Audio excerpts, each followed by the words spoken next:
I'm Roseanne Meehan-Kermis. I'm a licensed designer with Sizzix, and I want to show you my fun Posy patch die cut that I've designed for Sizzix. When I was a little kid, I loved playing with shapes, construction paper, flowers, color forms, anything that I could build up layers, and that's what the Posy patch die does. So I'm starting here with my penny rug mat that is used just for a fun decoration, a table topper, or something on that order. And I'm going to start with just building pieces that will go on the tongues. I'm using one of the 1-inch circles for my circle and tongue die, and I'm layering it with one of the smallest flowers that's in the Posy patch die. And you can see that I'm putting one layer on top of the other. And when I stitch them down with either a star stitch in the center or some other thing, it'll give it just a lot of texture because of the hand-dyed wool that I'm using. So now I have one unit built there, and I'm just going to continue down the edges of the scallop, keeping them uniform and the same distance from the edge. The next thing I want to do is build up a line of flowers that I will use on the edge of, right above the tongues, on the edge of the mat there. So I've chosen these shapes for that. The leaves, these flower shapes are all part of the Posy patch, and the circles are from the circle and tongue die. You can see there's lots of different sizes there. So I like to start in the middle because that gives me kind of a base, helps me get the pieces even. I'm going to start with the rose for the middle, or the bottom there rather. Little daisy shape on top. I'm going to add a circle because I want some definition so my next color doesn't get lost. And then another little flower on top. And you can see this flower is the same as the one that I used in the circles here. So you get to use that same piece, but in more colors. Then I'm going to add a couple leaves. And then I'll just space them equally on either side and add leaves. Sometimes I might turn them out, or sometimes I might turn them in. It just really depends on what I feel looks the best. I like to keep them balanced. And then of course they'll be stitched down with whip stitches or other embellishing stitches to really give them a lot of texture.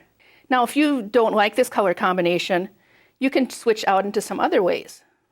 Okay, let's just try a deep red with a turquoise and maybe a bright orange center. So you can see it's the same pieces, but in different components. Now a lot of people ask, what am I going to do with those little tiny petals?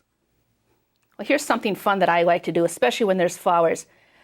I take the smallest or the second smallest of the leaf shape that's in there, and there's also an oval shape in the die cut, and I lay them over those petals and I make a bee. And what I would do is I would stitch over the top of the bee body to give it some, to hold it down and give it some dimension. You could also make a bee with a black body.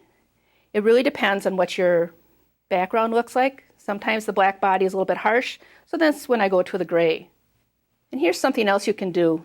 If you want just a little daisy, like maybe you want to take the flowers that I used first and make a little daisy chain, you can pull that flower off. It's the same components, a circle, the little center flower, and add some little leaves. This is the petal portion of the die cut. Look how cute that is, and that's just sweet.